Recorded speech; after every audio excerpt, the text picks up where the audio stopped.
जिंदगी जब इम्तिहान लेनी शुरू करती है तब लोगों की असली पहचान सामने आने लगती है। जिंदगी की इस कठिन परीक्षा में कोई अपनी दुर्भाग्य को दोष देकर हार मान लेते हैं, तो कोई उस हालात में गजब कुछ कर दिखा के पूरी दुनिया के लिए अनुप्रेरणा बन जाते हैं। ऐसे ही एक इंसान है SD aluminium private limited company के फाउंडर सुदीप दत्ता, जो कभी इस कंपनी में एक लेबरर का काम करते थे। एक समय बस 15 रुपए पर डे के हिसाब से लेबरर का काम करने वाला सुदीप दत्ता आज 1600 करोड़ रुपीस के कंपनी के मालिक है।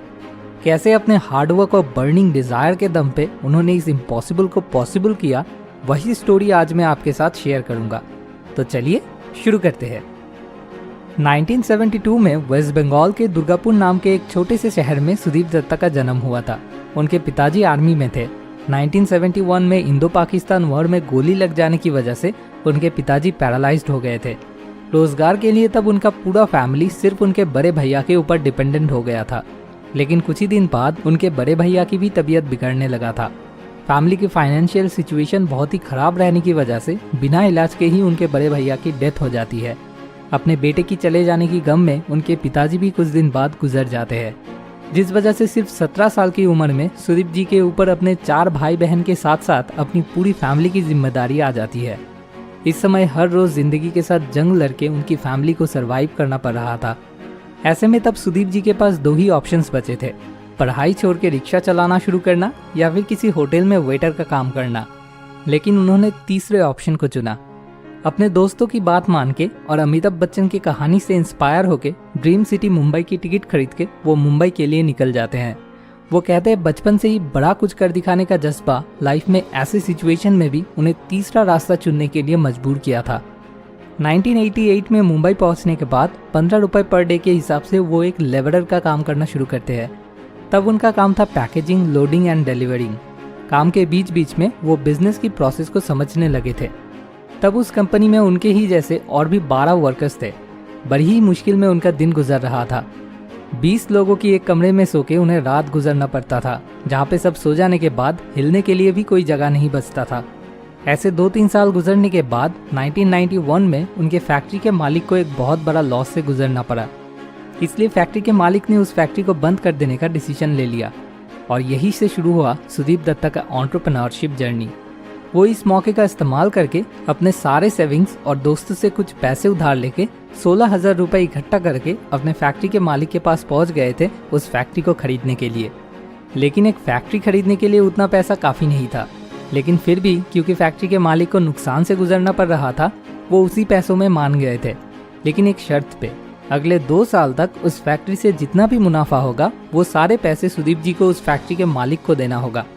सुदीप जी राजी हो जाते हैं। कल तक वो जिस फैक्ट्री में एक लेबरर थे, आज उसी फैक्ट्री का वो मालिक बन चुके थे। लेकिन इससे फैमिली की जिम्मेदारी के साथ साथ तब उधार का बोझ भी उनके कंधे पर आ गया था। एल्यूमिनियम पैकेजिंग इंडस्ट्री तब एक बुरे समय से गुजर रही थी। पूरे मार्केट की शेयर तब बस 2 ही कंपनी के हाथ में थी। एक था जिंदल लिमिटेड और एक था इंडिया फॉयल। और दोनों ही कंपनी बहुत ही ज़्यादा पावरफुल और बड़ी थी। एक छोटी सी कंपनी लेके तब उनके साथ कंपटीशन करना नेक्स्ट टू इम्पॉसिबल के बराबर था। इस समय कई नए इंडस्ट्री स्टार्ट होने की वजह से मार्केट में और भी ज़्यादा फ्लेक्सिबल पैकेजिंग का डिमांड बढ़ने लगा था। सुदीप जी इस अपॉर्चुनिटी को इस्तेमाल करके बेस्ट फ्लेक्सिबल पैकेजिंग प्रोवाइड करके मार्केट में धीरे धीरे अपना जगह बनाने लगे थे। वो पूरे साल भर कड़ी मेहनत करने लगे थे और खुद हर एक कंपनी के पास जाकर उन्हें समझाने की कोशिश करने लगे थे कि क्यों उनकी पैकेजिंग मार्केट में दूसरे कंपनी से अलग और बेटर है। ऐसे शुरू में छोटी छोटी कंपनीज की ऑर्डर पे बेस करके उन्होंने फैक्ट्री चलाना शुरू किया और धीरे धीरे वो मार्केट में अपनी एक पोजीशन बनाने लगे।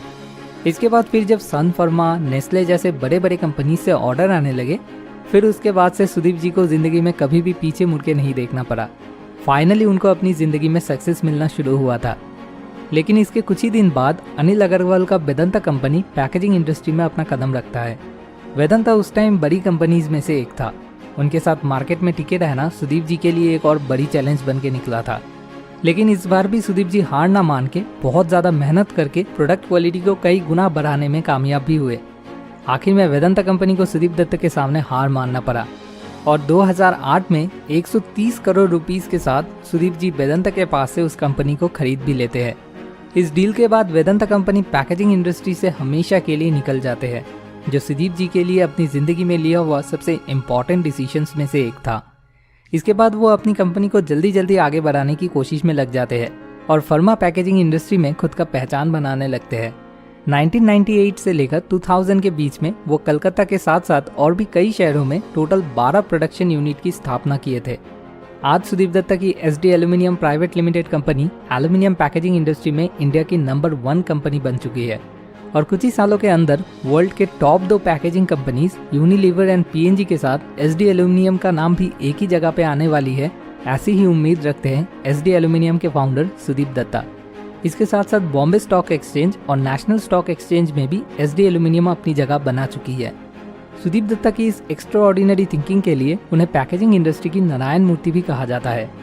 अभी उनकी कंपनी SD एल्यूमिनियम की मार्केट वैल्यू 1600 करोड़ रुपीस से भी ज़्यादा बन चुकी है। इतना कुछ हासिल करने के बाद भी वो आज भी एक बहुत ही हम्बल पर्सन है और इस चीज़ का सबसे बड़ा प्रूफ यह है कि आज भी उनके फैक्ट्री के वर्कर्स उन्हें दादा कह के बुलाते हैं। उन्होंने गरीब लोगों की सहायता के लिए सुदीप दत्ता फाउंडेशन की भी स्थापना की है। दुर्गापुर की सुदीप दत्ता की स्टोरी हमें ये सिखाती है कि कैसे जिंदगी के मुश्किल वक्त में भी हार ना मान के और भी ज़्यादा मजबूती के साथ लड़ाई की जाती है, क्योंकि जो लोग किसी भी हालत में कोशिश करना नहीं छोड़ते वो लोग जिंदगी में कभी भी नहीं हारते। आखिर में आपसे एक छोटी सी रिक्वेस्ट, अगर इस वीडियो से आपको इंस्पिरेशन मिली हो तो ज़रूर इस वीडियो को अपने लव्ड वंस के साथ शेयर करें ताकि उन्हें भी इंस्पायर्ड होने का मौका मिले। Thanks for watching. More wisdom, more solution, better life.